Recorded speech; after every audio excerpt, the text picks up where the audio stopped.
Jangan lupa like, komen, dan subscribe channel YouTube TVRI Bengkulu dan nyalakan lonceng notifikasinya.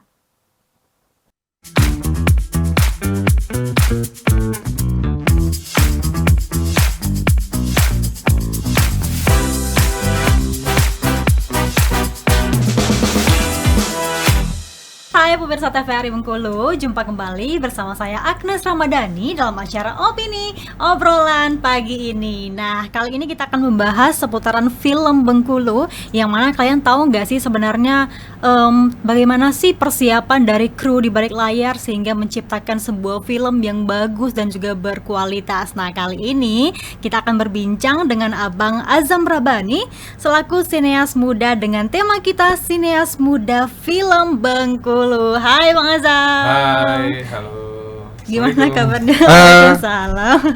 Alhamdulillah baik ya. Alhamdulillah baik ya. Sudah. Ini udah pertama kali ke Bengkulu atau ke TVRI Bengkulu atau udah sebelumnya? Oh, udah ini pernah kayaknya first time. First time ya. First time di TVRI di saat ini. Saya aja belum pernah buat kayak gini.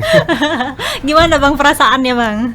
Perasaannya sangat-sangat senang. Jadi TVRI Bengkulu ini berarti peka kepada kami ya. Jadi ada nih sineas muda atau teman-teman yang hobi buat film diundang ke sini. Jadi kita bisa ngasih tahu nih, kayak gini loh sebenarnya buat film gitu. Iya, oke. Sehari-harinya sebenarnya sebagai sineas film ini apa aja sih Bang pekerjaannya? Sebenarnya saya bingung juga kenapa dikasih nama sineas muda, karena saya nggak terlalu sinias amat ya. Masa sih ya?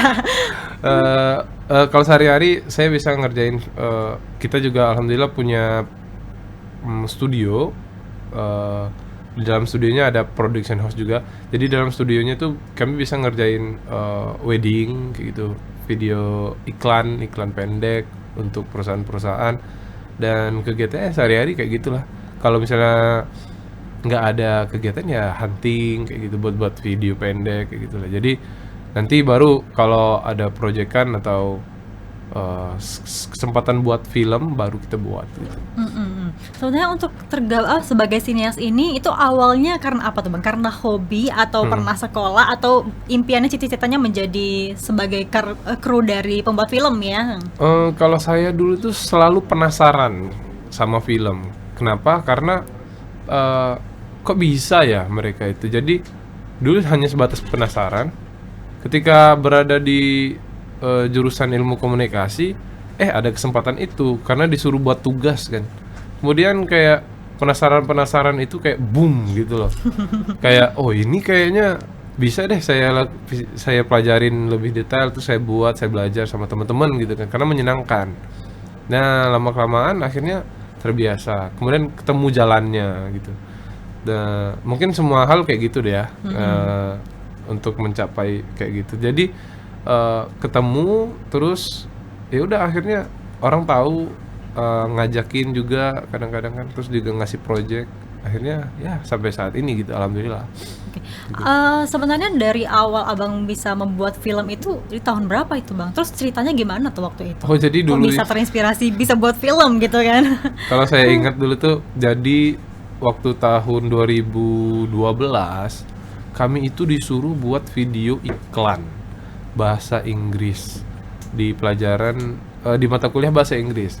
Karena kami jurusannya ilmu komunikasi yang berkaitan dengan iklan, akhirnya tugas kami itu. Kemudian tiba-tiba kami buat iklan itu komedi, dan akhirnya jadi booming gitu. Karena dulu tahun 2012 ya video pendek kayak gitu kan wow sekali ya. Padahal kalau saya lihat tuh aduh mau garuk-garuk kepala kenapa pernah buat kayak gini gitu kan.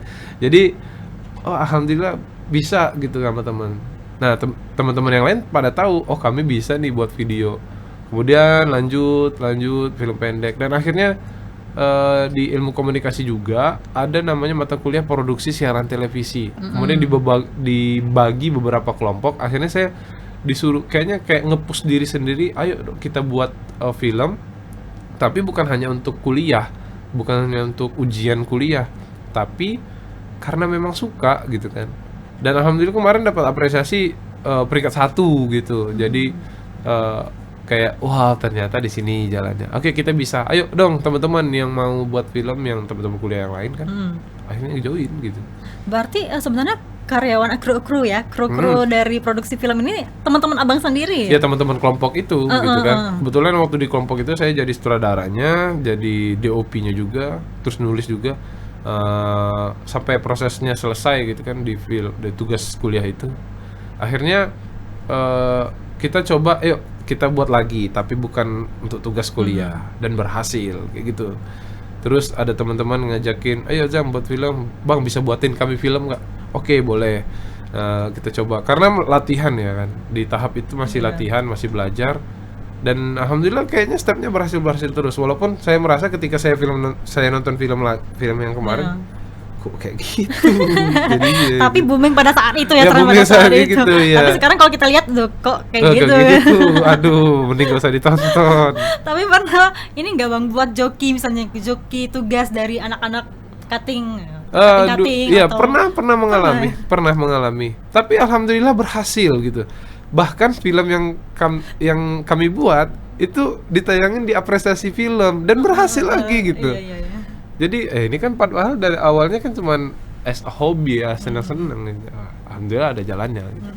Tapi kan untuk membuat sebuah film yang bagus itu kan pasti ada prosesnya ya. Ya Berarti benar. abang tuh belajar dari prosesnya itu, bukan secara otodidak atau karena tuntutan belajar tuh enggak ya? Semuanya harus kayak gitu. Kalau dia punya keuntungan masing-masing. Ketika kita belajar as a proses, di dalam proses, kita akan tahu pahitnya, kita akan tahu detailnya, dan tapi kita akan minim teori.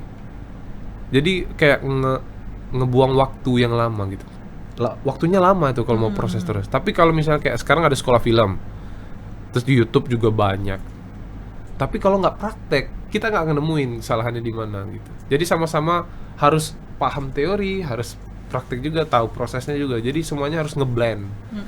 Nggak ada bisa nanti otodidak nggak. Harus punya teorinya juga. Iya, berarti nggak cuma punya teori ya, tapi praktek harus dipraktekkan. Harus prakteknya juga. Karena kan untuk teori dan juga praktek itu kan kadang kan berbeda ya bang ya, dengan apa yang kita pelajari gitu kan. Ya percuma juga teori panjang, lebar, kali luas gitu kan, tapi nggak praktek. Begitu juga praktek segala macam, teori pasti berantakan. Kayak gitu. Jadi semuanya harus matching ya. Gitu. Oke, abang pertama kali buat film di tahun berapa tuh? Waktu Saya itu? buat film pertama di kali. luar dari tugas kuliah. Di luar dari tugas kuliah. Tahun 2014 ya kayaknya. 2014. Ya, 2014. Itu kru-krunya dari teman-teman sendiri Ya, ya? dari berarti? teman-teman sendiri yang kayaknya, oh keren nih kayaknya, ayo kita buat lagi, kayak gitu. Itu buat film apa waktu itu? Film action. Kayaknya. Oh iya. Action habis itu Laga horor. gitu ya? Iya. Action horor. Dan ketika saya nonton lagi dengan teknologi sekarang ya, waktu teknik editing yang sekarang, aduh kayaknya pengen di remake deh. Editannya masih kacau kemarin. Iya. Ya. Gitulah kira-kira. Jadi Tapi itu hasil karyanya kemudian ditampilkan di YouTube atau hanya disimpan sebagai kenangan atau malah dinobarkan sama tim-tim lainnya gitu? Kebetulan kemarin itu kayak dapat Bengkulu ini waktu tahun itu ya, untuk apresiasi film pendek itu luas, banyak gitu kan, dan bagus.